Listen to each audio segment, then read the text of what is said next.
Welcome to Crimson Guitars, welcome to my home studio, and welcome to Luthiers Question Time, episode 92. This is the show, the podcast, the live stream, where I answer your questions from the shed at the end of my garden on Sunday evenings. So, hey, how you doing? I've had a fantastic day. I'm chilling out, watching crap on TV and playing with kids and my kids, and yeah, it's been one of those days. The whole time the workshop's been at the bottom of the garden with a multitude of things that I want to do, and all day I thought, 10 minutes. 10 minutes I'll go down and I'll, relic that Les Paul's hardware, play around with ferrochloride acid or white vinegar or both, and it didn't happen. Not for shit. I feel good. I hope you guys have had a fantastic weekend. I hope you are all doing well, and yeah, welcome. Let's get some questions in. All right, so you know the rules at this point. Send through a super chat and I will be most appreciative, and I will guarantee an answer because that way I absolutely see the question, and that is now set up in there. Otherwise I will try and see the questions that come through in the standard chat. It tends to move a bit quickly as the evening develops though, so I cannot guarantee that I will see your question. But either way, it is what it is. We've got a bunch of people in already at the start. Bulgarian Evolution, Stephen Hatch Makes, taking up the first bunch of conversation. Black Wraith, Frugal Fixer, Spike. Hey Frugal Fixer, haven't seen you in a while. And Paul Needs, how you doing Paul? Tutankhamun, evening all. Matthew Kabat, sorry, good morning, good afternoon, good day, Crimson Guitars, giving me, what was that TV show / movie / very scary thing? You all know what I'm talking about. Tutankhamun says, Ben, question. I have a neck that is fretted and there is a slight back bow between the 1st and 7th fret. I've loosened the truss rod completely, which has made some difference, but not enough. Any ideas? I wonder why I stumbled over the word difference. I haven't actually spoken that much today. That's probably it. Okay, so essentially what you've got is between the 1st and 7th fret, you've got an issue whereby the neck wasn't straight when it went in, or the timber wasn't properly dried before the neck was made, and it is warped weirdly. Your only option at this stage is what I had to do in last week's video with the Hohner Kingsway, the 1960s thing, which had a similar issue. It was high at the nut, or at the 0th fret, and then it had another lump at the 12th fret, and then it went down in something akin to fall away, but far more extreme. And what I ended up having to do was take all the frets out, level the fretboard itself after using the truss rod to get to as straight as I could, and I went from there. I'm hoping, well, that's it. Take those out, refret, level, and hope that you've got enough relief in there now, or enough adjustment to be going on. The one thing that keeps on occurring in the back of my mind is that you need to be aware that if you adjust your truss rod prior to taking the frets out, etc., then you might not end up with enough travel in that truss rod. So you would ideally, if you've got a dual action truss rod, want the truss rod to be in its least efficacious mode, i.e. not under tension either way when you level, and go from there. This is something, refrets do happen, they are not fun, but it is good. Well, they're not necessarily fun. My opinion on fretting and refrets in particular is actually changing at the moment. I used to avoid it like the plague, and I seem to be doing a different fret job every week at the moment, at least. So, yeah.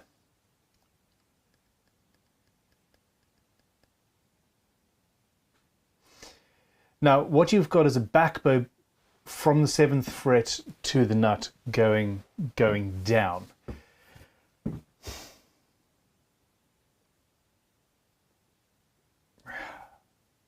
theoretically, and this is throwing the cat amongst the pigeons, I think, theoretically you should be able to take the frets out. If the frets have been put in properly, you cut a fret slot that is 4/10 of a millimeter wide. Your fret is actually, the tang of the fret is 5 millimeters wide with bits that sting out, or 0.5 of a millimeter, I apologize. And that goes in and it puts tension on the neck and pushes it back. Another fix to this is to take all of those frets out, maybe up to the 8th fret or even 9th fret, and cut the fret slots wider than the tang. And instead of hammering the frets in or pressing the frets in and allowing the wood to hold them in place with glue just to fill the gap, you glue them in entirely with absolutely zero tension on the fretboard. You will gain a certain amount of relief, or at least straightness, by doing that. Probably not enough to guarantee a result, and if I was faced with this situation, unless it was a particularly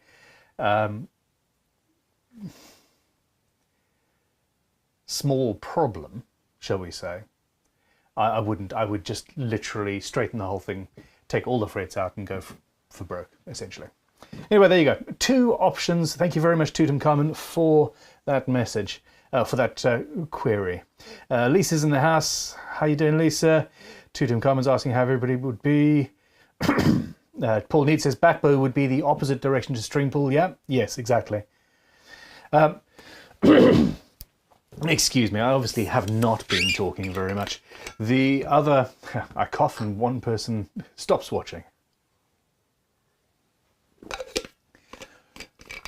Here's a third answer to that question, and it is something that I have not tried, short of a long time ago with a heat gun, which was a bad idea. I've not tried using heat to bend a whole neck back, and I don't think it's necessary in this case. However, Dave's World of Fun Stuff, who's in the Invitational this year, has got a particularly cool heated jig that he made, and I think filmed the process of making, as does Ted T. Woodford. He uses heat quite a lot, and essentially you will have a heated element inside of a bar. You clamp your neck to that bar with shims that push it the way that you want it to go, and then you leave it for a while, a day or longer even, and hope that that moves the neck. Now, I have heard that that may well work, but oftentimes the wood will always try to go back to what it wanted to be originally. So if this is a guitar that you have, or if it's a guitar that you say to the client, hey, I think this is going to be okay, chances are you may need to bring it back to me for this same process in 5 or 6 years' time, but you might be all right. Anyway, there we go.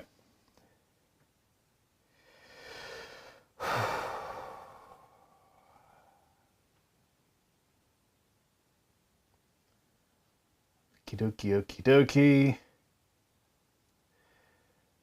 Preval Fixer Spike is back on his final video. My demo guy out of town till Friday. Yeah, going to be a long edit on Friday night. GGBO is coming to a close, the public side of the competition.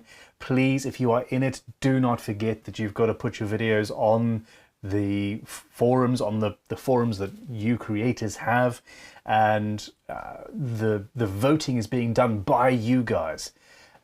Speaking of which, I need to make sure that plans are actually all in place for that, and it's all good. Conversations have been had. Voting. So yeah, we'll see how that goes.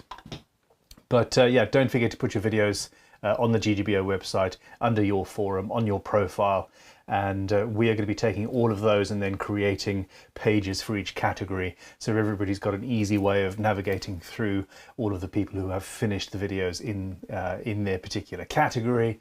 Yeah, it's going to be great. It's going to be absolutely awesome.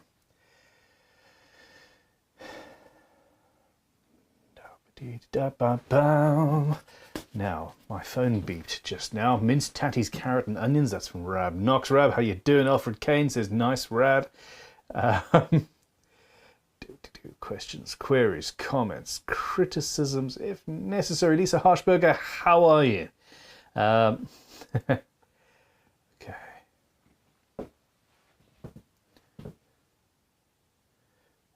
Lisa, how are you? Other Lisa. Old Man Bill says, I clicked like. Have you? No, I have not. I have not yet. Hold on. I have... Everything's asking me to sign in again.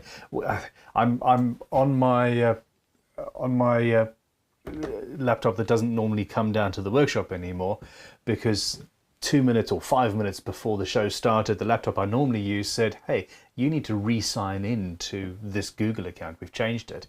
And the person who's got the two-factor authentication is, well, doesn't particularly want me to bother her at 8 o'clock on a Sunday evening. So there was some running around. Alrighty. Creverai, how are you doing? Let's put that off. That's an order from vintagetoolshop.com. I had a great week. I hope you did too.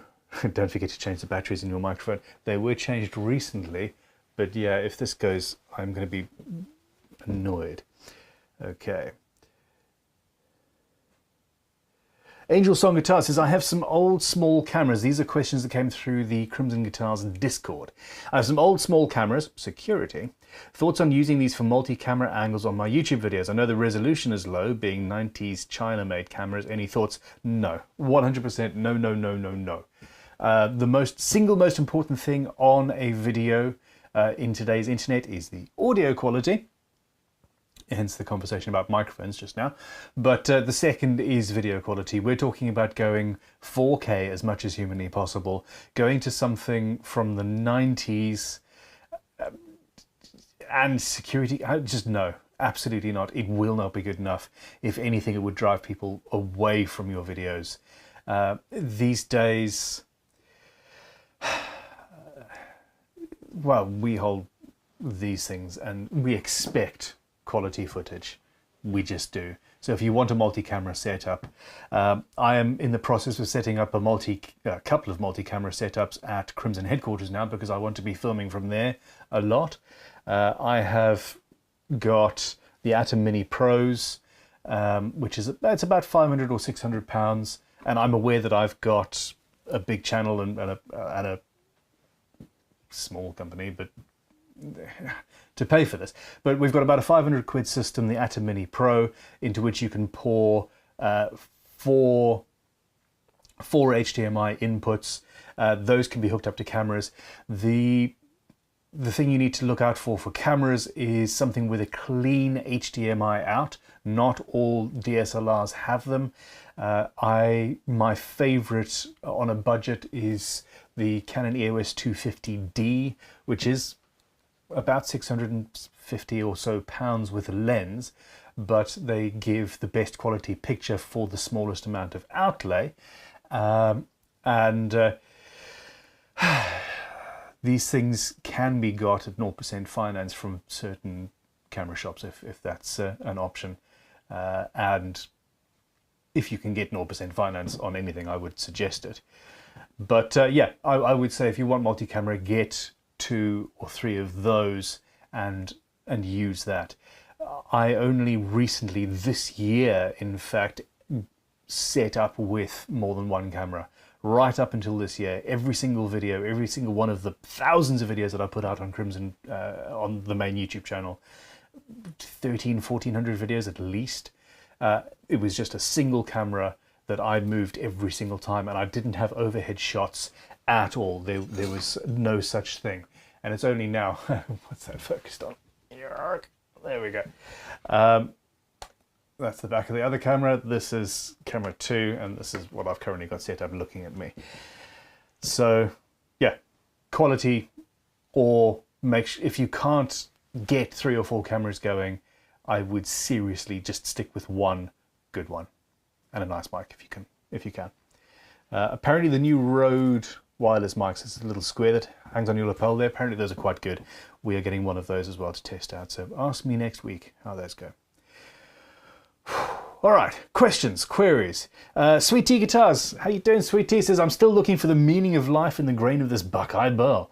Maybe you'll find it in your set. Perception and learning. Do you spend all week thinking about other P's and L's? I love it.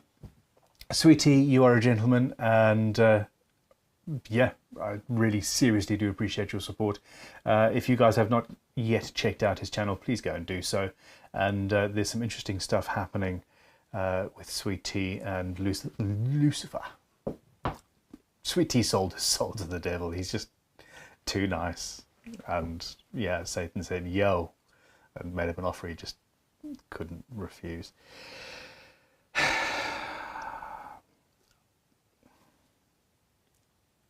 I'm not actually going to explain. I'm just literally just going to leave that there for now. What else do we have?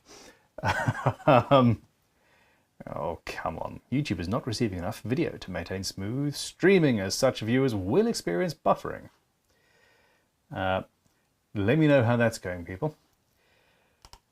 It's whenever I use this computer, so let me just see what else I've got going on here. Nope.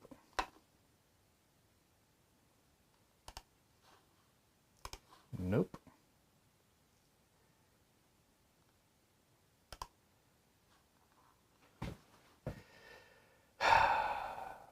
Too much going on. Okay. Please let me know how this is going. Has the stream died? If it does, please refresh. Okay. JBoogie164 says, Ben, would your high build finish work over an existing epoxy finish? It will go on. It will build up to a certain extent. It will give you a different feel to that of the epoxy. If the epoxy is high gloss, it won't want to stick too much, but you can run an experiment on that. We've used the guitar finishing oil on that epoxy resin and bog oak table that's currently still up for raffle. Although I've had an idea. After all that, I'd like to keep it, and I figured out how to turn it into guitars. Damn it. Yes, the oil went on to the whole thing, and then we wiped it off the epoxy and buffed it up a bit. So it will go, whether it will build up a finish like varnish, it probably won't. That's not what an oil is for. Okay, Frugal Fixer Spike says, Ben, using my 7/8 of an inch roundover, I missed my setup on the maple neck for the plastic caster, not good. Left the fretboard way too thick. Guess if I get done, it will be with the mahogany one, shaped and will fret today. How many necks did you make before completely loving one? Thanks. Probably...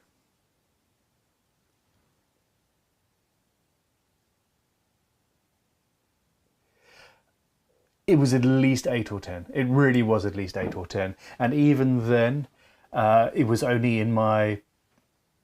I'm not very smart. It took me far longer than I care to admit to learn how to actually get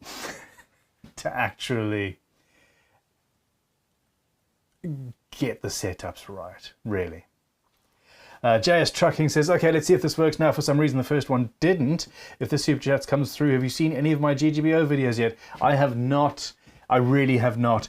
I haven't seen anybody's GGBO video in about 3 months at all. There are no excuses. There are excuses, but I'm not going to demean myself or you by enumerating them.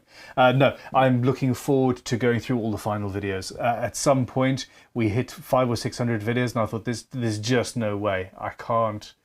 There's absolutely no way.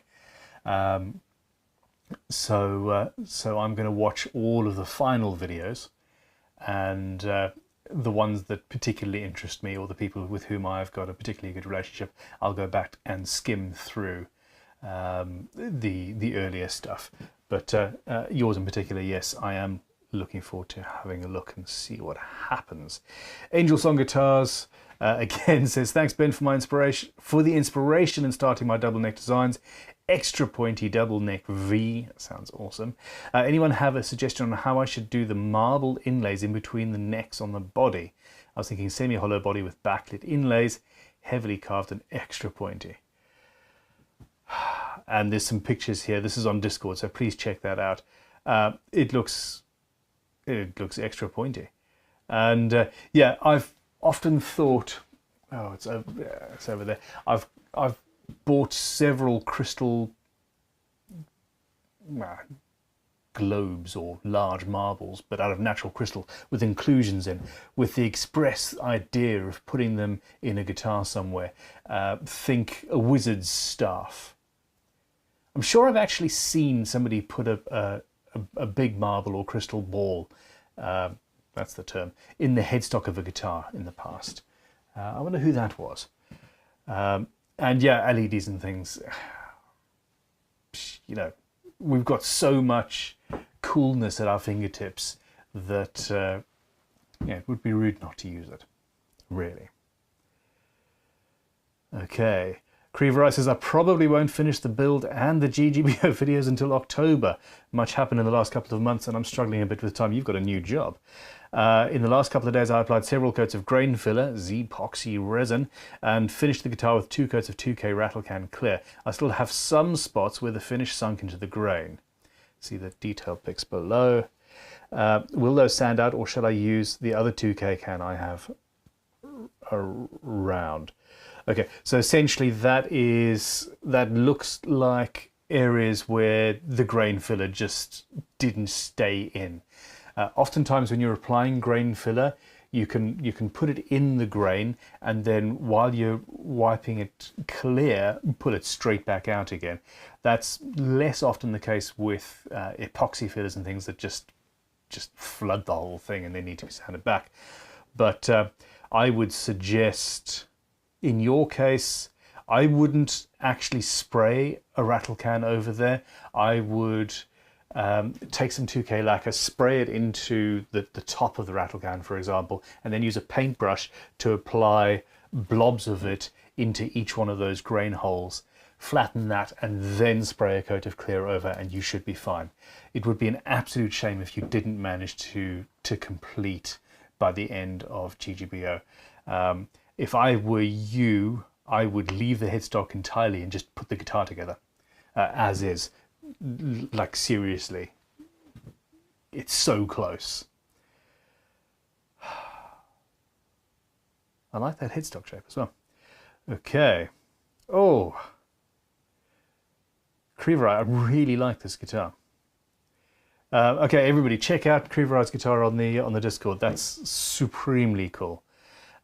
Your other option, Creever, is go for a matte finish. Rub the whole thing down to say 1200 grit wet and dry, and then apply guitar finishing oil over the top and be done, and you'll end up with a semi-gloss sort of sheen that would actually not look out of place with a few pinholes where the grain filler didn't really go in. But that's a beautiful looking multi-scale twin humbucker super stratty kind of a look. It's nice. Alrighty, so there we go.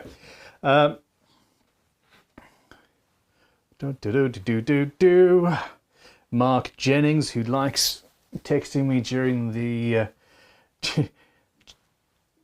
live stream, says your package will ship tomorrow. Yay! New plane day. Speaking of which, Mark Jennings would! Exclamation point. Alrighty. Now, you guys are guitar geeks and as such should also be readers. If you can get this book, it is inspiring. It really is. I don't know. Yeah, I don't know what it's like, whether it's available anymore. It wants to be. It's a very, very cool book. It's currently being used. This isn't a sponsored thing. This is just. I have books everywhere. So I'm doing a Les Paul Relic at the moment, so of course Beauty of the Burst had to come out. Alright, Creever says he's going to try out the method of spot filling with the lacquer applied by hand. I think that would do, absolutely. Mark Jennings would what? Mark Jennings would anything. Bonehead Guitars, how you doing, man? FFF says, hey there, Ben. I'm wondering if you could answer the age-old question. How much wood can a woodchucker chuck? As much as he fancies. Sweetie, thank you so much for the mention, and for this life I now have, I will be eternally filled with thanks to you, brother. PNL. That's from Sweet Tea. Dude, it's a pleasure. And yeah, I'm looking forward to what you're doing after GGBO. It's all cool. Ian M says, listening to Ben while oiling my neck. Sincerely hope that is not a euphemism. Luthier builds is obviously who I was talking about earlier. Bonehead Guitars says over 1,400 videos and 6,000 views on the playlist right now. So Bonehead Guitars put together the best, most complete, labor-intensive YouTube playlist of GGBO 22. It's September, it's the end of September, and I still have to check my computer to make sure I'm talking about the right damn year. Fuck COVID. Excuse me, I don't often swear on the channel. Anyway. Okay.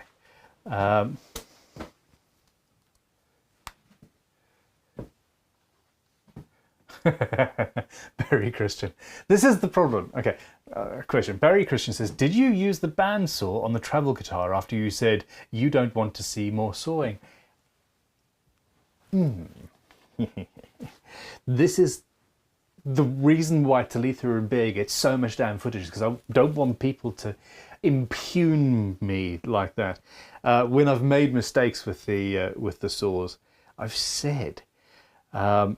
But yeah, anyway, it is what it is. No, I didn't. And there wasn't that much sawing. I used... Oh, ATB Guitars are sending me things. Yeah, I used the Japanese saw for that small cut.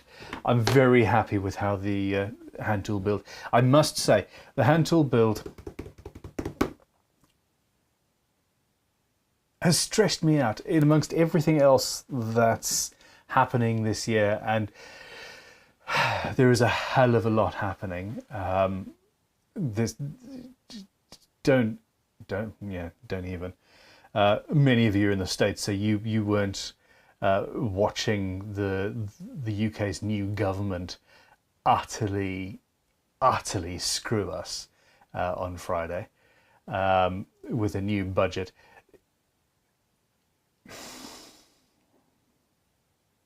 Personally, I'm going to benefit, but we're screwed as a country. It's really annoying. Trickle-down economics is high. Let's talk about guitars. Okay, Okay, Paul Needs. This is a question. It says, my truss rod channel's 2mm too deep at the heel end, given a total lack of planing experience and confidence. Could I instead glue a veneer at the bottom? I really don't want to mess up another blank. Yes, a veneer at the bottom will be absolutely fine. It's at the heel end, which means you should be okay when you are carving the neck and you're not going to carve through the back of the truss rod channel. Just actually physically draw out the blank at life size, mark the actual depth of the channel, where it is at the end and where it is at the nut, and work out how thick, including the fretboard, you can actually carve to, because that will give you the confidence to carve further than you might otherwise. I've spent far too much of my life, far too much of my building career sort of saying, it'll work, and just winging it. And that is not the way. It's the stressful way. It is the path by which to give you stomach ulcers. Just, yeah, work it out beforehand if you can. David Oddy says, I'm getting casual with my building and making mistakes. Any tips to massage my enthusiasm? That's hilarious that that is the next question I see.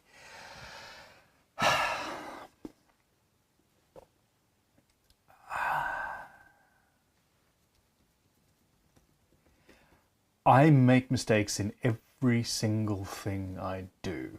The hand tool build, I think every single episode pretty much of that build so far, I've used a power tool some way, shape or form, because I get so lost down the path that I forget what I'm doing, that I'm not supposed to use the hand drill, or I mean, I just gave up this time and used a powered bending iron because it was required. For me, half of the joy of the build is making the mistakes, making the errors, and then finding a cool way to fix it. The big ones, though, I made early on. I don't really. I'm just as bad. I am just as bad. I'm here. There are thousands of people watching. I think the average video of mine gets 30,000 views in the first couple of weeks, and I do not plan ahead properly. I don't. I absolutely don't. I am diabolically bad. I procrastinate and I avoid, and the camera turns on and I'm like, okay, now we're working. But at that point, I don't have the hardware I need. I don't have the electronics I need, or something goes on. Okay, I need to move on. But at this point, I'm filming a video that a bunch of people are watching. Now, that is down partially to my ADHD and as yet untreated, although that's in progress. But it just is who I am. I like winging it. The tension of having the cameras going. My GGBO build this year for the Invitational is going to be so much better than I thought it would. Some of you watched the live stream where I started doing the design. And the reason for that is that I changed my mind the second the cameras went on. And I'm combining my Watch Inspire build that I've talked about for ages and the GGBO, and everything that I'd thought about while trying to think about a Watch Inspire build or my GGBO build went entirely out the window. They melded together in the split second while the cameras were on, and I had something that truly inspires me. So maybe my answer to your question is film everything. Film everything and start teaching. I would be nowhere near the luthier that I am today, and I'm fully aware that I am not anywhere near the luthier I will be in 5 years' time, if it wasn't for the fact that I was teaching and having to think and do things and show how I do it.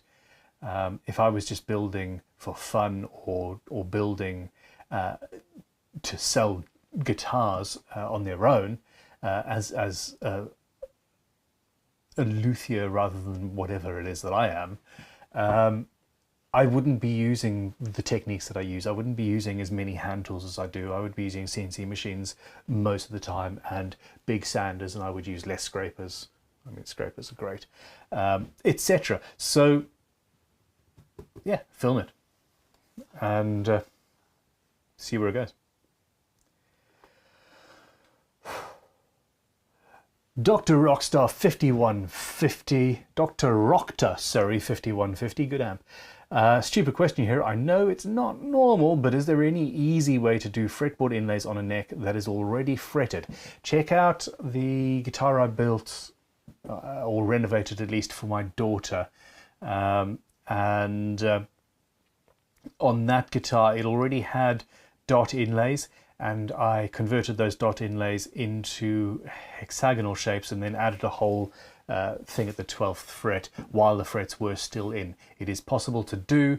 The only thing that you need to be aware of is you're going to have to file the inlays flush with the fretboard and sand the fretboard down and then scrape it clean and make the whole fretboard look homogeneous. If you've done work on the 3rd, 5th, 7th, etc. frets and not touched the other ones, no matter what you do, sanding wise or scraping wise, they're always going to look different. So do the same process whether there's frets in that position or not.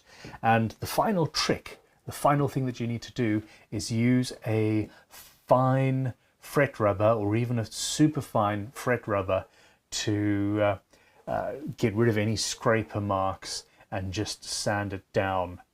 Basically, it's fret rubbers are, hell, on the website I'm going to start calling them fret and fretboard rubbers because they work so good at that.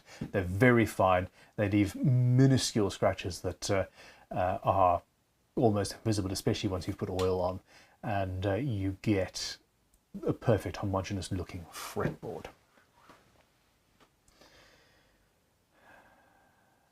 Earl says, Ben, or Earl D. Ben, I've been given a guitar body. I got it with the veneer partially sanded off. Most of it is off, but sanding through the glue is tough. Any tips?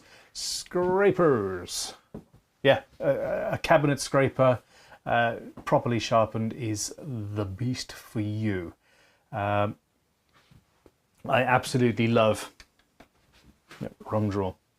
No? Yes, wrong drawer. A good cabinet scraper. I think we sell sets of these at Crimson, and if we don't, they'll be going live soon.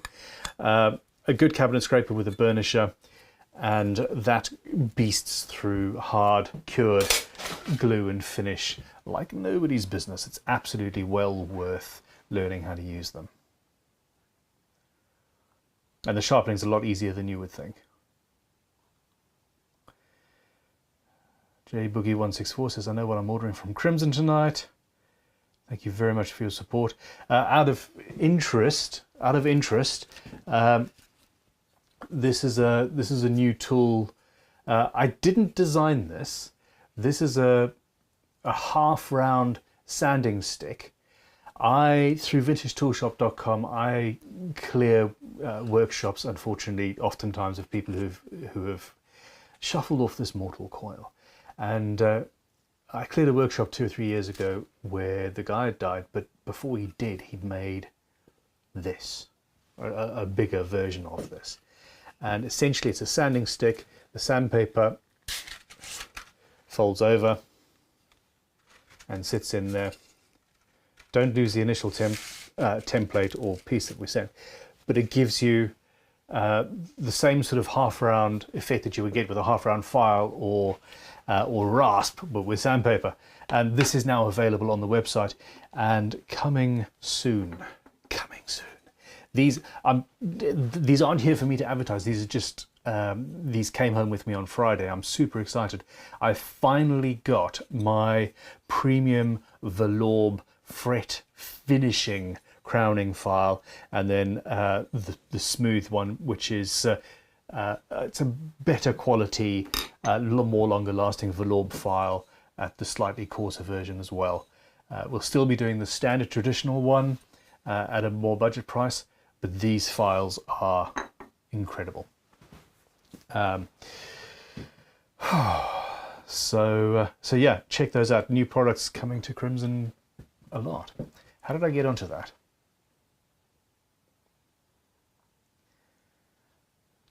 Lisa says, did you use your endoscope yet? I did indeed. The children complained. No.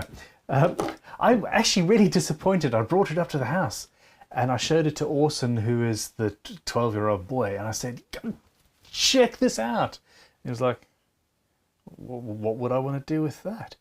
I would have killed for an endoscope when I was a kid. I would have shoved it up my nose. I would have tried to spy on my sister to give her a fry. I don't know. Like a million things that you can do with an endoscope. Give me ideas to pass on to him in the comments. Yes, I used it on the inside of the Hohner Kingsway guitar. It's an entirely hollow guitar, and I used it to film some of that. The footage isn't perfect, but it's definitely good enough. And that video should be going live next week, I assume. We'll see. So yeah, it's very, very cool.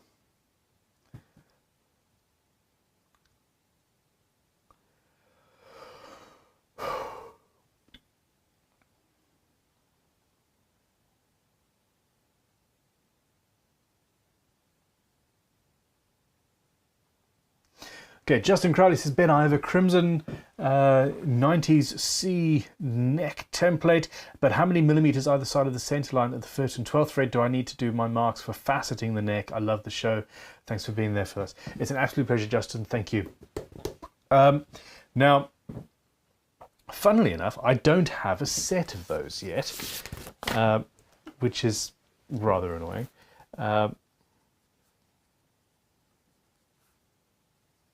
Neck template, please. With regards to those, we tried to put, or at least we prototyped up putting all of the carves, all of the lines on each one of those templates, and it made the whole thing very confusing to look at. The reality is, take the template, draw around the shape, so draw the neck that you want, draw your neck blank around that, and then you can bisect that pretty much anywhere to get, or anywhere outside of that curve in order to get the shape that you want.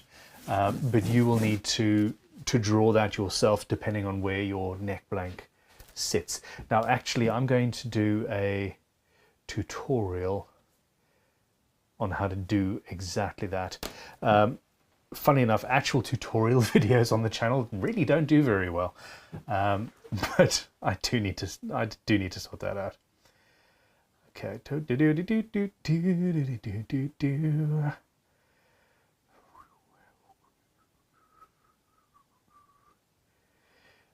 Divergent Guitars, is your usual computer on a wired connection? It is not. And the thing is, I'm not actually using this computer to run the stream. The stream is being run straight out of the ATEM Mini Pro, which is on a wired internet connection. It's an Ethernet connection. This is literally just running the chat and showing me what people are talking about. But I think there's something else going on in the background of this computer that's chewing more of the internet than I would like. So yeah. All right. Mark Gallagher says, Ben, planning an inlaid stained top into a body routed in lightwood to have a faux binding. I wasn't actually thinking about what I was saying, I was just reading the words. Let me go over that again. An inlaid stained top into a body routed in lightwood to have faux binding. Cool. Would it be better to stain the inlay portion first or to stain after install? Thanks, you rock. I am a rock. I'm not, I'm from Zimbabwe, but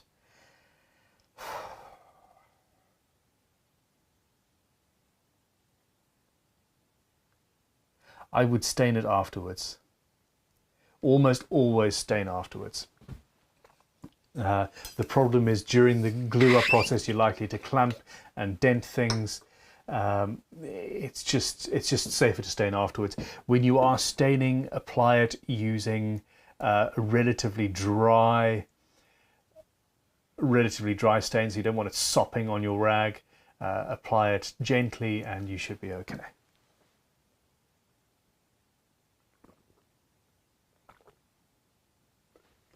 Okay. Big Unit Guitars. How you doing, Big Unit? Says, Ben, how would you go about making a neck profile gauge template? I want one for a boat neck, deep sea neck shape and cannot find one. Drop us an email, shop@crimsonguitars.com. Said, Ben has promised to make me one. That's something that, if it isn't on our system already, is something that we would be happy to make for you. Other than that, I mean, it's literally, you have to just draw the shape that you want. Funny enough, I'm looking at the vintage Ibanez in the background there that has exactly that sort of a neck. Yeah.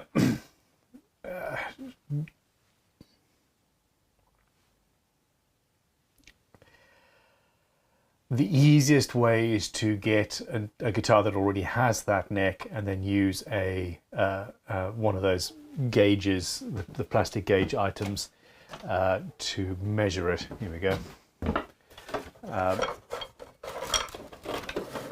Now, these things with the particularly big plastic blades are pretty shoddy, to be honest. It doesn't give you the amount of detail. I am actually in the process of designing a tool based on an old shipbuilder's tool to do this with much finer, much more granular detail. But yeah, if you want, we could make you one. Dave Mack coming with a super chat. Thank you very much, Dave Mack. Says, Sorry, thank you very much, Dave Mack. Who says, Ben, what grits of waterstones would you advise for maintaining the micro bevel on planes and chisels? I'm transitioning from scary sharp.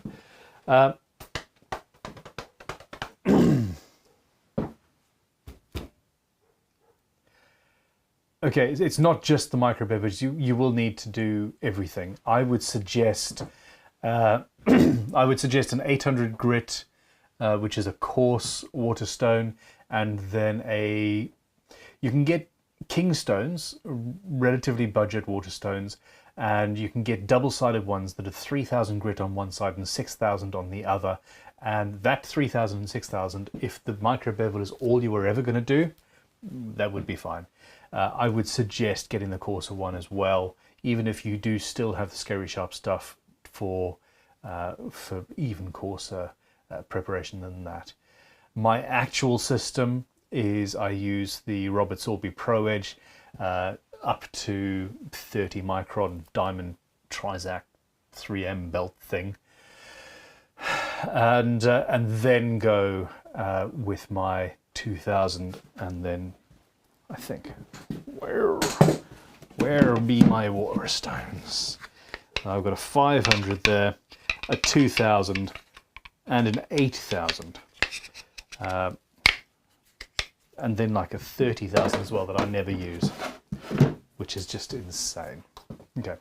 Frugal Fixer says, sorry for my absence. My son had not talked to me in 20 years. He started talking to me again a while back and filled my life again. He hasn't shut up. Seriously, that's incredible news. Congratulations. I would rather all of you had fantastic relationships with your family than spend time with me, if that's what it took. Beavis Christ says, I have an old all-metal profile copier made in England called the Howard Mister copy number 900 that I use to copy neck profiles. So I think that one, I've got the same thing, but it's about this big and made by the same company, and they used it to measure the profile of the wheels on the freaking Concorde to make sure that they were not wearing weirdly or whatever. An incredible old tool. That's going to be coming up at auction at the inaugural Vintage Tool Auctions auction thing. Luna's Lutherie signing off for the night. Have a good one all. Good night, Luna. Yeah, have a great sleep. It sounds so weird. I don't know you people, but I know you people. That sounds even weirder. Okay. Good point. George Davis, big unit. You can find a PDF copy, hopefully, print it out, and then you can put it on plexiglass and cut it out. And in fact, that's the best thing. Thank you so much, George. Even if you can't find a PDF copy of the neck shape that you want, find one that is close and then use that to draw what you need different, and then cut it out from there. In the same way that when I'm designing a guitar, I will almost always start with a known quantity. I will draw around a Les Paul or a Strat or something in the correct position of the frets, etc., so that I know where I'm starting from. Just to give me a bit of a head start. So yeah, I would do that. Fluid Focus. Ben, have you ever built any pedals, including kits? I have not. I think about this often. I am absolutely going to do it. A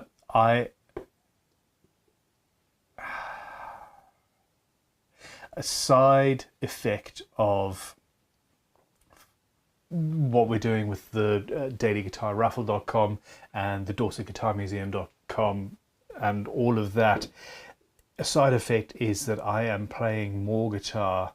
I played more guitar today than I have in some years, even while building guitars. It became, oh, I build guitars, I don't play them. I've got a young family, I don't have time for that, etc. And over the last year, I've been building up to the point where actually I'm playing almost as much as I'm building and absolutely loving it. I'm not a player, but player. But anyway, so a side effect of that is that I'm really getting into pedals at the moment, so it won't be long. You guys can ask me like a 10-word question and I'll give you 30 minutes on it. What the hell? Yes, Luna's Lutherie has gone. Hi Ben, question. Did you use a new crimson strop thingy in one of your latest videos? It looked like one of your fret leveling files. Yes, yes, yes, yes, yes, and yes. I'm not entirely sure if it was one of the brand new ones. It may well have been this one, which was the very first prototype that I made rather a while ago. I do have one of the new ones somewhere. Where the hell is that? Yeah, I need to sort my life out. But yes, I did. And it's fantastic. They are incredible for shining frets up. And one of the reasons why I'm actually enjoying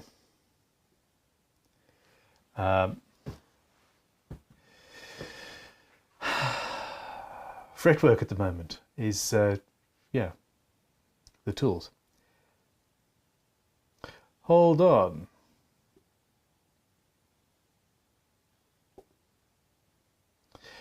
Okay, hold on. So JS Trucking, I did miss a question here. Let's have a look. I'm not sure if, this is from JS Trucking, says, I'm not sure if I'll finish on time, so I sent an email to withdraw my eligibility to win anything, but I'm still continuing videos. Just try and finish. If you don't get your final video up in time, that's cool. You don't need to let us know. But I sincerely hope that you do finish in time.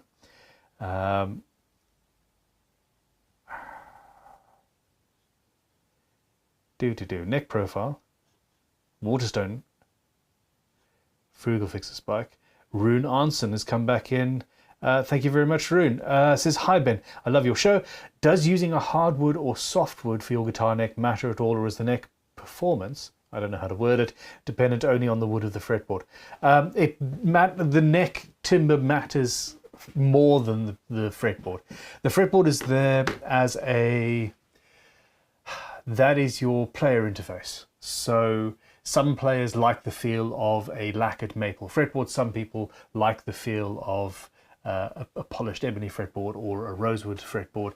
And it's surprising actually. With larger modern frets, you feel it less. But with smaller frets and more vintage frets, the ball of your fingers actually feel the fretboard, even if you don't realize that you are. So there is that, and it has to deal with a certain amount of wear. Yeah, it has to deal with a certain amount of wear. Strength and tone and sustain and stability, those things are predominantly down to the neck timber that you choose. I would not use a softwood for the neck timber almost ever, period. But yeah, you need a strong, stable neck, and it will affect very much so how the guitar sounds. Take your, I'm assuming we're talking about electric guitars here, take your electric guitar, don't turn the amplifier on, and hold the neck up to your ear while strumming a chord, and listen to how vibrant and live and loud it is. And then tell me that it doesn't make a difference.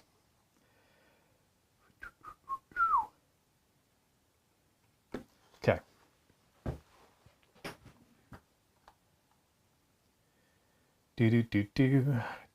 Sweet Tea Guitars has been a member for 4 months. Says, I must run on, guys. Gotta finish my GGBO build and get the video done. Down to the wire. Sounds just like me, my friend. And you have ADHD, don't you?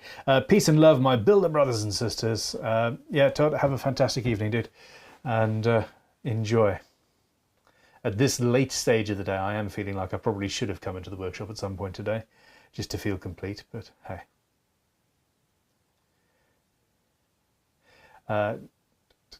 Night's Dew says, by the way, I'm working on the nut of my first build at the moment, which was inspired by your videos. Thank you very much. I started it exactly a year ago. Sounds like me and my hand tool only build. A 7-string Strandberg copy with true temperament fretboard and inlays after frets were done. Hold on, I messed up the timing. Copy with true temperament fretboard and ... Inlays after the frets were done. There we go. Better the second time round. You can just sort of edit that together, can't you?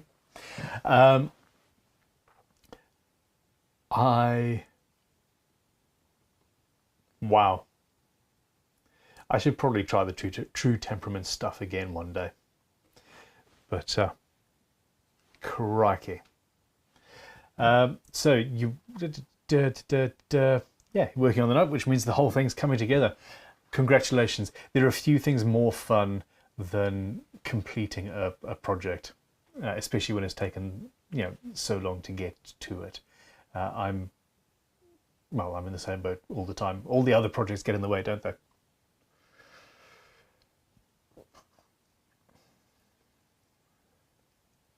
Lisa says, that's so great. Some hospitals use endoscopes once and dump them.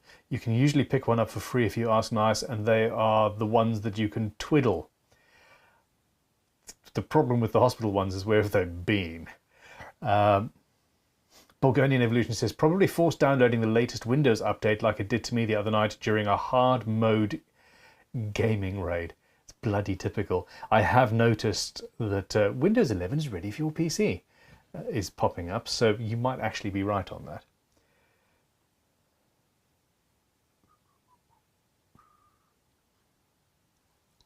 Papa says, will the hand tool build be an arch top? I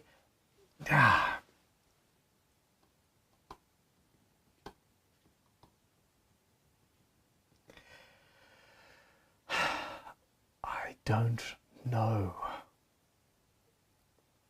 This is the thing. So I honestly don't know. I'm seriously considering putting a radius into it. Radius dishes. Now I've just actually recently, within the last few weeks, taken the radius dishes that I had here back to headquarters, but it's actually a product that I want to add onto the website. So I think what I'll do is I will decide and I will do it. I think that it probably needs to be to a certain extent. I don't think it is on the travel guitars that that Martin make, etc. I should just buy one of those, shouldn't I? Martin backpacker, isn't it? Doo-dee-doo. Reverb.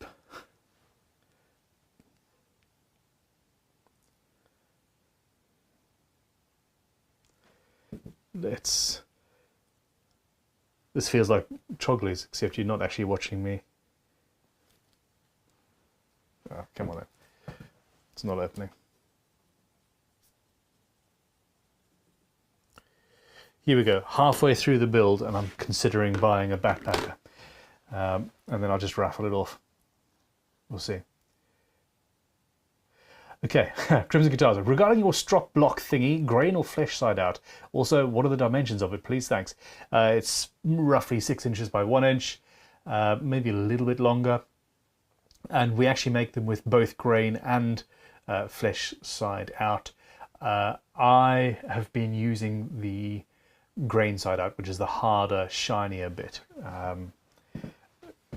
recently. So, yeah.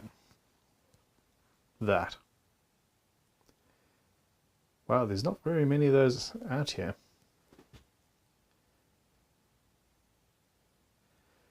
Is the backpacker not? Wow, there aren't any in the UK. That I can see. At least on Reverb. Alrighty. Big Unit Guitar says, my final episode should be live this afternoon, then onto the Super Reddit. Oh, fun times.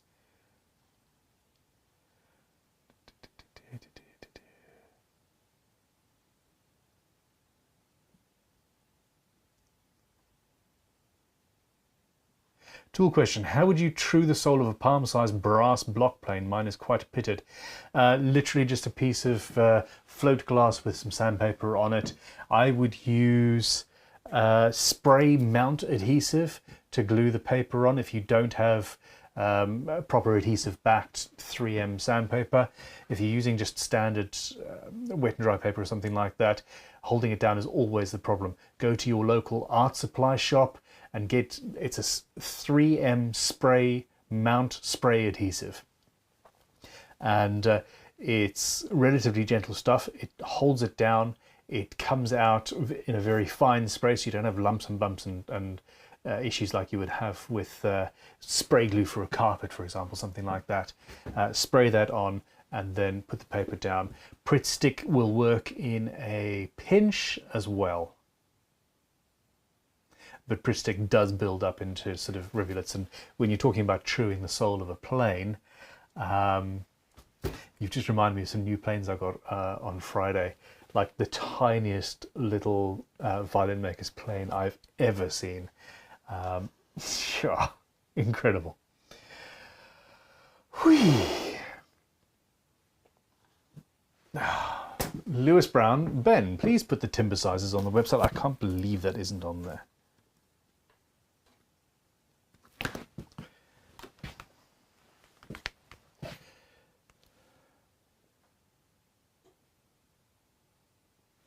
This is why we have the live stream, so people can let me know what's wrong.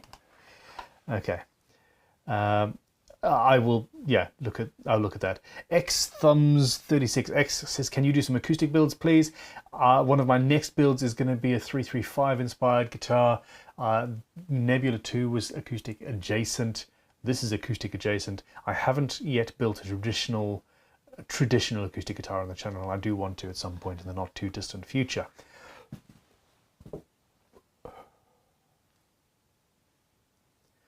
Okay. Bunch of super chats come through. Franz Truter, how you doing, man? Says, evening, Ben. I got building withdrawal. I'm currently 730 kilometers away from my GGBO build. Any books on fast travel? Hope you had a lacquer weekend. I really did. My wife went, I had the kids to myself for the bulk of the weekend as my wife was back off visiting family, and it was a really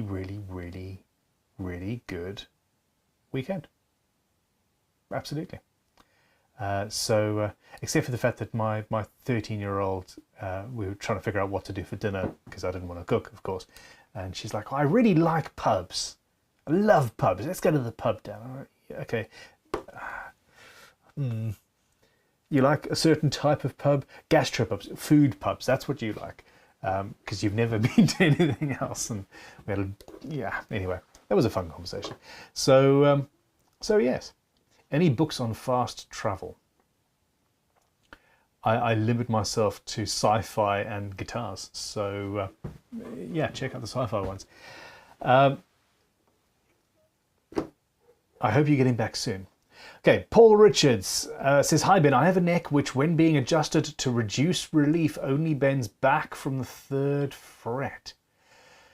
Could this be glue in the truss rod channel?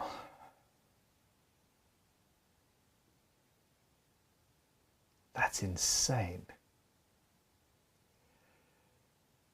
Technically, yeah, I suppose. It sounds like a really shitty truss rod. Paul, it could be glue in the truss rod channel. I sincerely doubt it. I think that the amount of tension that you're talking about when you adjust the sort of M4 or M3 thread, generally about M4 I would say, on the truss rod, that's a hell of a lot of torque, and that would break. Unless the fretboard was glued on with something like epoxy, that would break most glues really easily. So what you're suggesting is that your truss rod is only acting like a truss rod.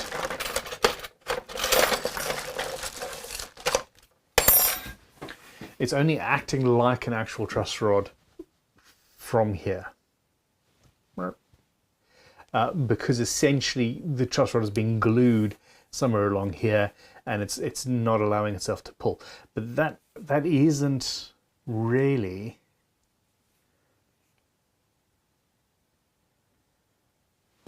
I don't know. Okay, look, your only option is to potentially, if you think that is the case,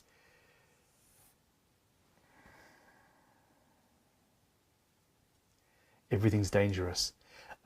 Heat, you can apply heat. I would get a long Allen key, not this trim arm. I would get a long Allen key that fits in, and I would heat up the Allen key at the end and hope that that heats up the whole truss rod and releases any glue. The problem with that is it might well heat up the fretboard enough that the fretboard pops, and you weaken that glue joint. Another option potentially is to get some proper penetrating oil and pour that down the truss rod channel. That's even more problematic. I seriously don't suggest doing it. I'm just saying what occurred to me, and that may well loosen things up. But penetrating oil would also potentially come out of the pores. It's penetrating, so there's a good chance if you've got a mahogany neck, for example, and the grain is just the wrong way, you might well get penetrating oil underneath the finish all the way through from the truss rod channel to the back of the neck. Don't do that. Don't do that.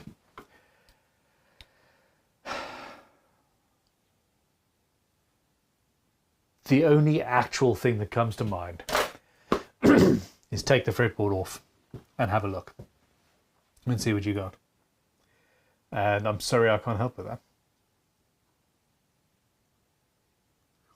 Sweet Tea Guitar says, I've got a full set of velour needle files and a few larger ones. They are so nice. They really, really are absolute top quality.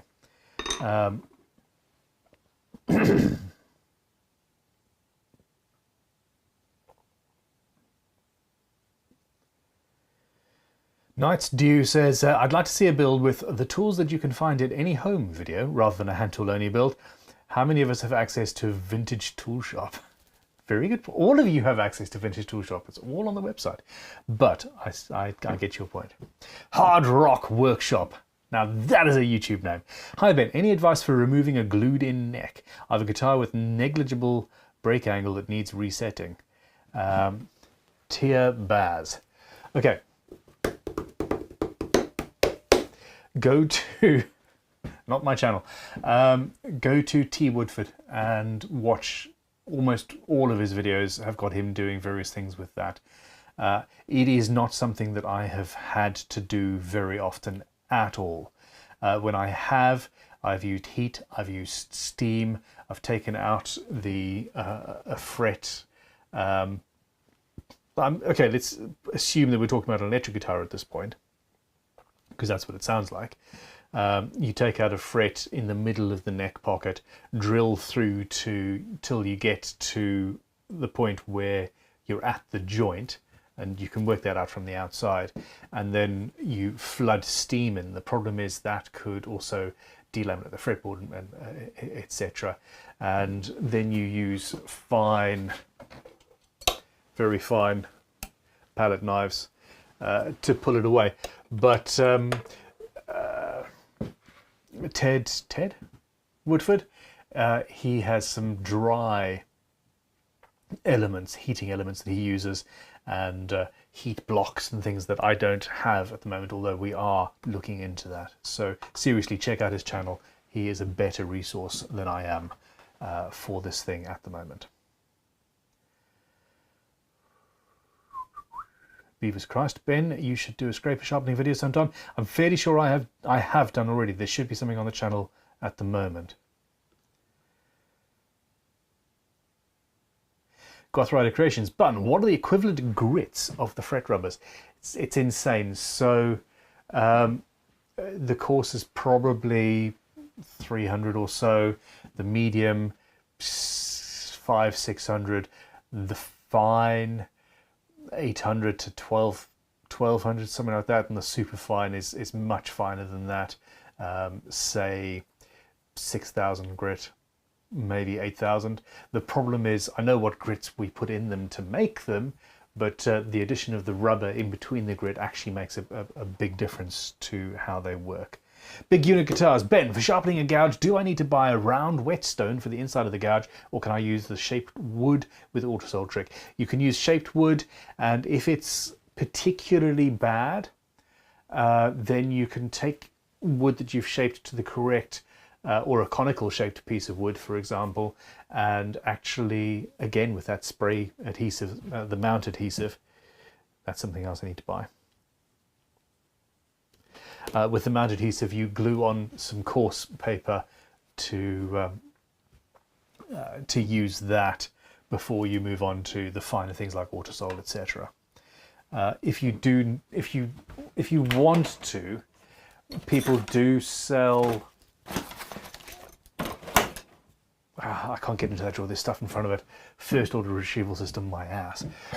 I need to pull the drawer further out so that there is no flat space in front of the drawers.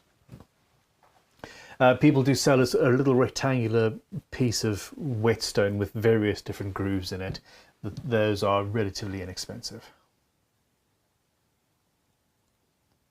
Second note, I do wish those fret rubbers were bigger though. I'm on my third set in 14 months. I appreciate your support. I really do. Can I please read to you from my Microsoft To-Do tool development?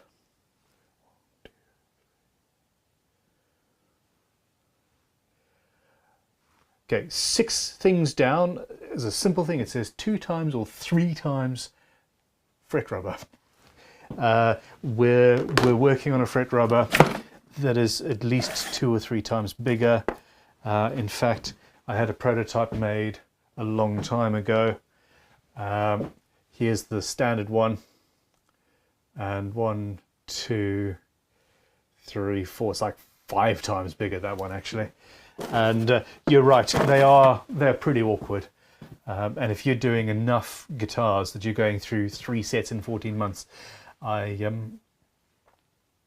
you go through a lot of guitars. Life be busy, yo. All right, look, where have I been going? I've been going for 1 hour and 12 minutes. Let's see.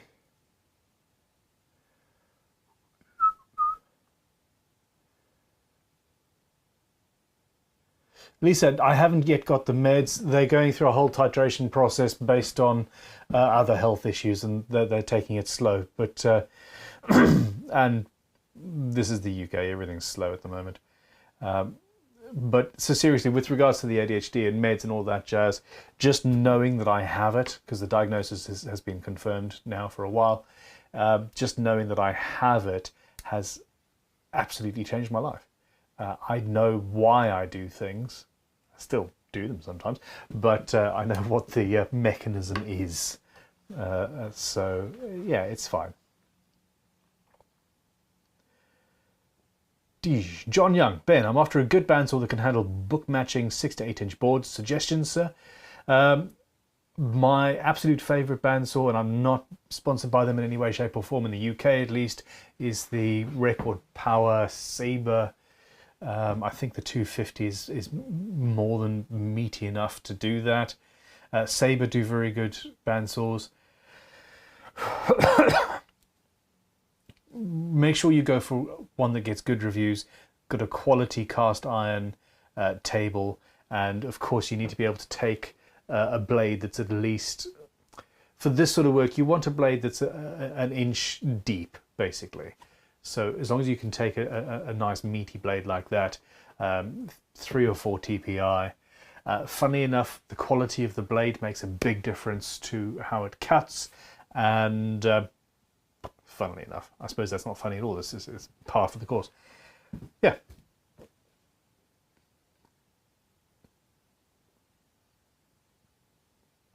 I'm trying desperately to think of other bandsaw makes, but don't go Axminster. If you're in the UK, just don't use Axminster at all.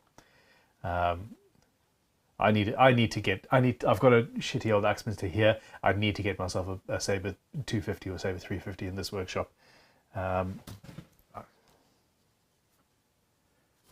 We've got them all round crimson. Alrighty.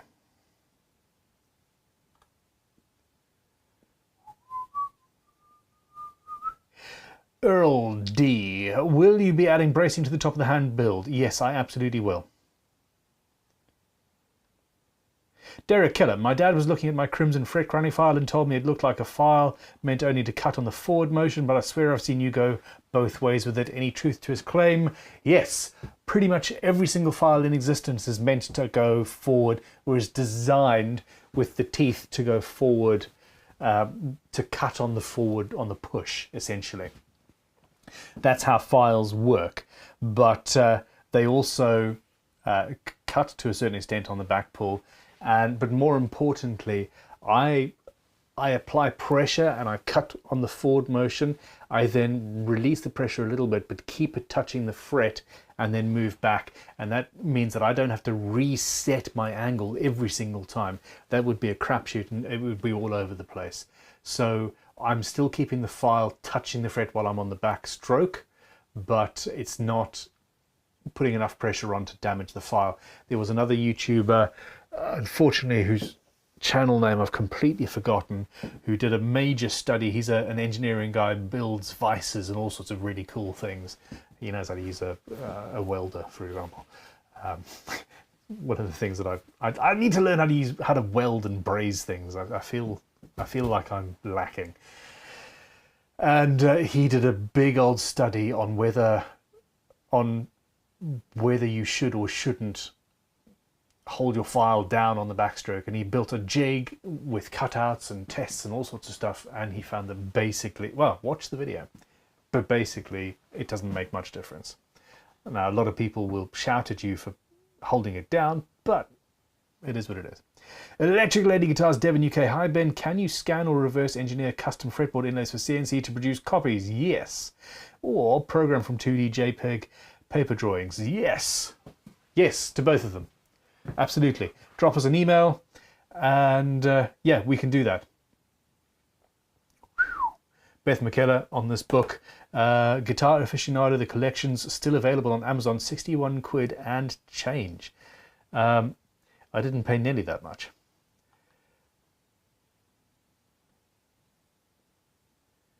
All right, cool. Look, I'm running low on energy at this point. It doesn't sound like it, does it? But if you have any questions, please hit me. Lisa, have you tried a Z file yet? I have not. I don't really need to. The thing with the Z file is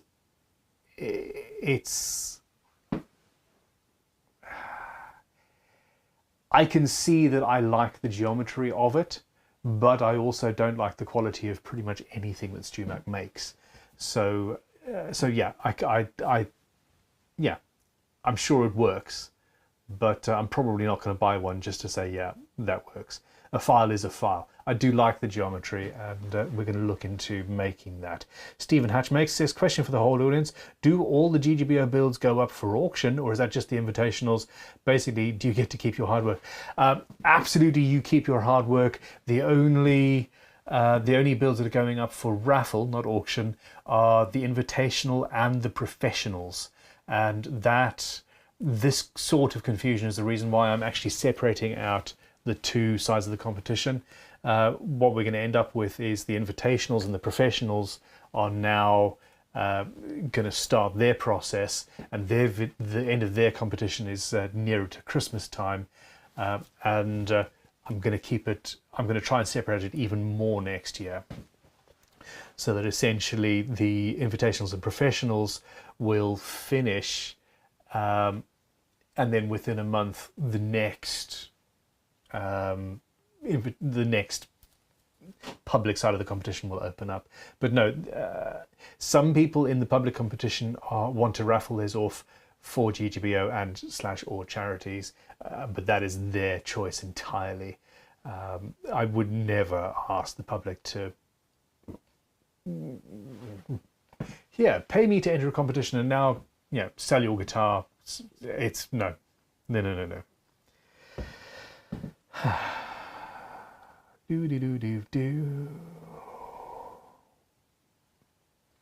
Thank you, George Davis. I really do appreciate that.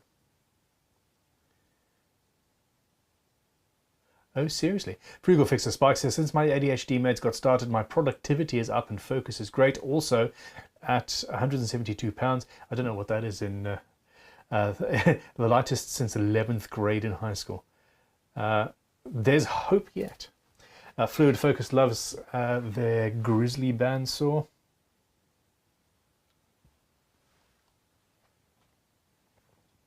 Stephen Hatchmaker says, my son was the same when he was diagnosed with mild Asperger's just before his 16th birthday.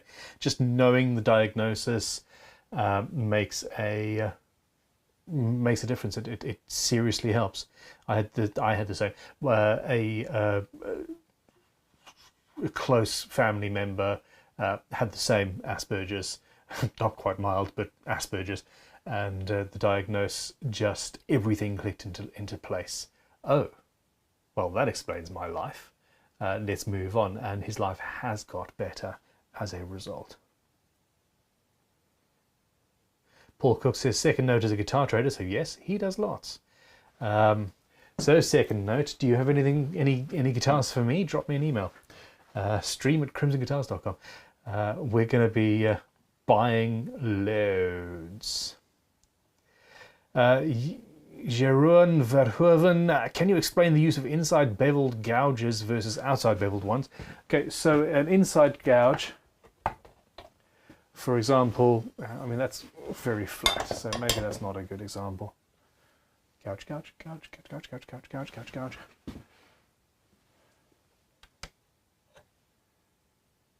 Wow. Ah, there they are. Okay. Wow. That's a John Green. That's 1780 to 1805, something like that. Anyway, it's an inside ground gouge, and what that means is that, for example, on the inside of a pickup cavity, if you've routed it with a 1/2-inch router and the inside curve is so great that your pickup won't fit, you can push this down in the corner and cleanly end up with a corner. Whereas if you used an outside ground gouge, you'd be going in underneath and it would just be a mess. So that bit follows down and keeps it nice and straight. And that's one of the main uses I have for inside ground gouges in guitar building.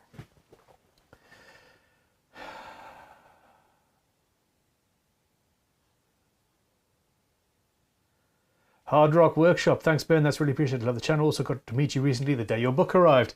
Yeah, now that was an expensive book. I've just bought the Pinecaster book and it is incredible. It's essentially 4 books in one with an app. On the app you've got a whole bunch of like intensely cool guitars from the 30s right through 50s no-casters and teddies and just incredible things, and they actually demo them all, or many of them. It's really, really cool. Rune has come back again. Rune, thank you very much. Should I use oil cleaning? What kind on the fretboard when I change strings, or just wiping dust off and stuff off? Is that enough? So now, yeah, it does depend on how often you're changing the strings. If it's at every gig, no, you don't need to. If it's every 3 to 6 months, then yes, I would suggest the fretboard will need a bit of a clean and a bit of a revival. Now, what happens if the fretboard gets too dry? You start to have issues with cracking and tuning stability and frets popping or shrinking. The fretboard shrinks and the frets pop out the end. You want to keep your fretboard nice and lubricated and oiled. We do the fretboard finish cleaner, which actually comes with a little thing. So this is the stuff you want, fretboard finish cleaner, and this comes in a set with the restorative, which is a similar size bottle with my own concoction of oils and good things. This is not a petroleum distillate based cleaner like so many others. So many lemon oils that you buy are 98% essentially petrol, and most of that just whooshes straight up into the air. What's left actually dries out your fretboard more than it would otherwise. It pulls the moistures out. It does the opposite of what you actually want. It does clean very well. It gets rid of grease and gunk and dead skin and stuff, but it is not good for your fretboard. So that's why we've got 2 different products that work together. We've got a cleaner that is safe and friendly and nice and not bad for your fingers. And then the restorative, which is various oils and things. So every 6 months or so is around about what I would say for a guitar that's being used on a semi-regular basis. Yeah.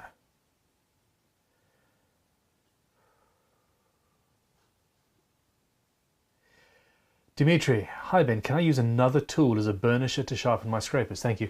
The only tool that I would suggest that you can use other than an actual burnisher, here's a lovely little burnisher.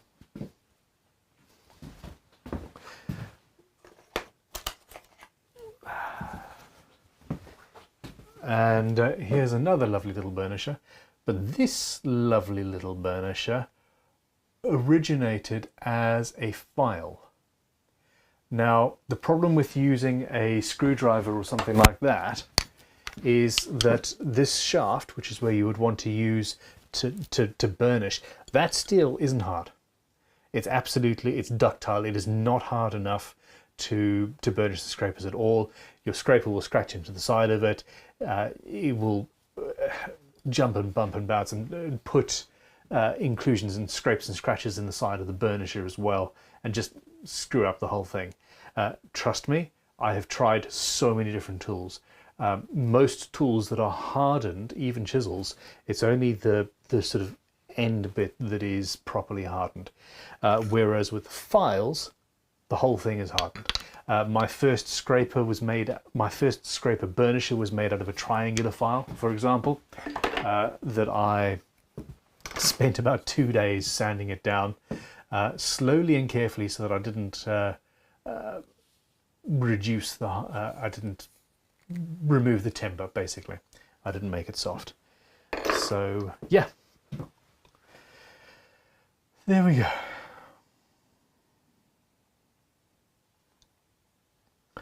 Matt Moxley, I want to trade you a guitar for some fret rubbers and for some minimal stuff of your choosing. Matt Moxley, drop me an email, stream@crimsonguitars.com.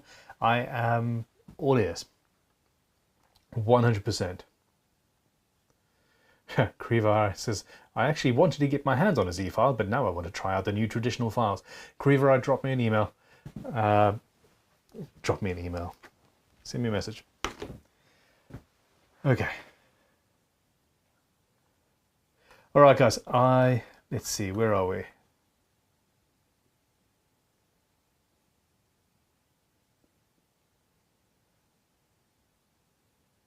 J Boogie164 says, I recently received and used the cleaner and restorative on one of my most neglected guitars. I did a fabulous job. Fantastic. I'm glad it worked. Well, I know it works. It's fantastic stuff. There are certain people who buy it from us by the litre.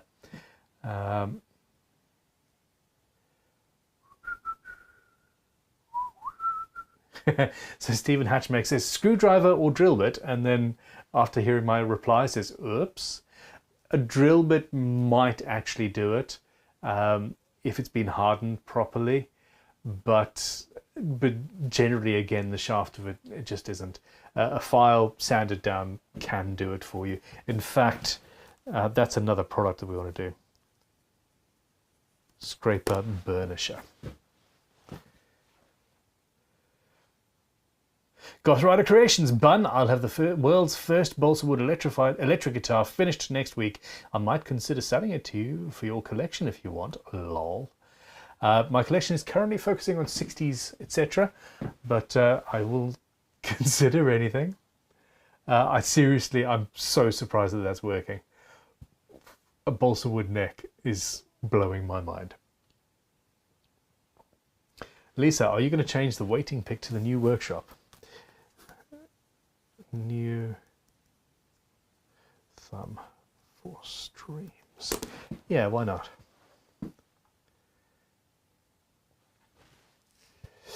Barry Christian, Ben, you need to add the daily raffle site to all your videos. That's a very good point. So, yeah, that's something else. There's so much. Daily raffle to YouTube. There's so much going on. I'm so exciting. I'm so exciting. Hey everybody, I'm exciting. I'm so excited about the raffle, not necessarily because of the raffle, but because it's going to get so many guitars through my hands, and it's going to raise money so that we can build a world-class collection for this museum that is going to be just... I'm humbled and amazed that I can do these things. I can say, hey, wouldn't it be nice to have a collection of guitars? Well, I can't really afford a collection of guitars. How would I? Oh, Tom's wanted to do a raffle site for a while. That could fund it. And here we are. I've literally taken a bunch of guitars from here to the workshop. We've got almost a wall full of guitars for the museum already, and I haven't actually had a single raffle on the daily guitar raffle yet. Anyway, we'll add that. I will add that.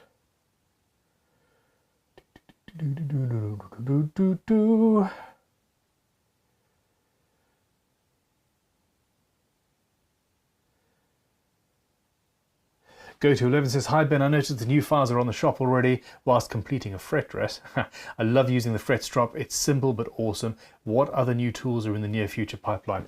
Oh, I mean, literally there's all sorts of stuff in progress. It depends on how it works out. I'm hoping for a centerline jig. I'm hoping for a slight adjustment to the fret strop actually.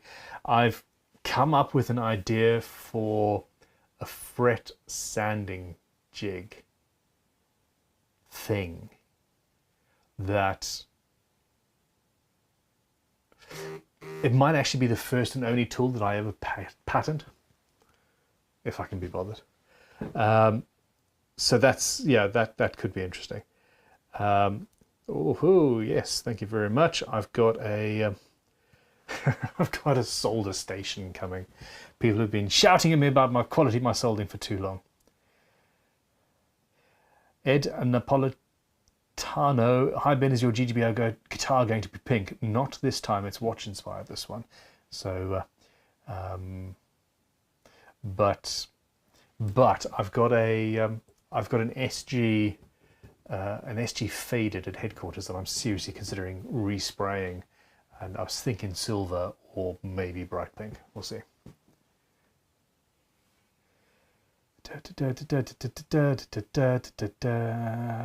Asa is asking for bandsaw blade makers.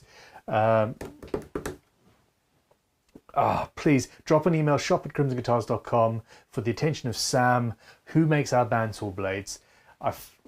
We've gone through 2 or 3 different suppliers, and but if you go for carbide tipped ones, they last forever, and there is various different specialist blades for different things. Okay. Fireball Tools is the file testing guy. Awesome channel. Thank you, Paddy Spencer. Yes, Fireball Tools. Go and check out his channel. And at this point, I'm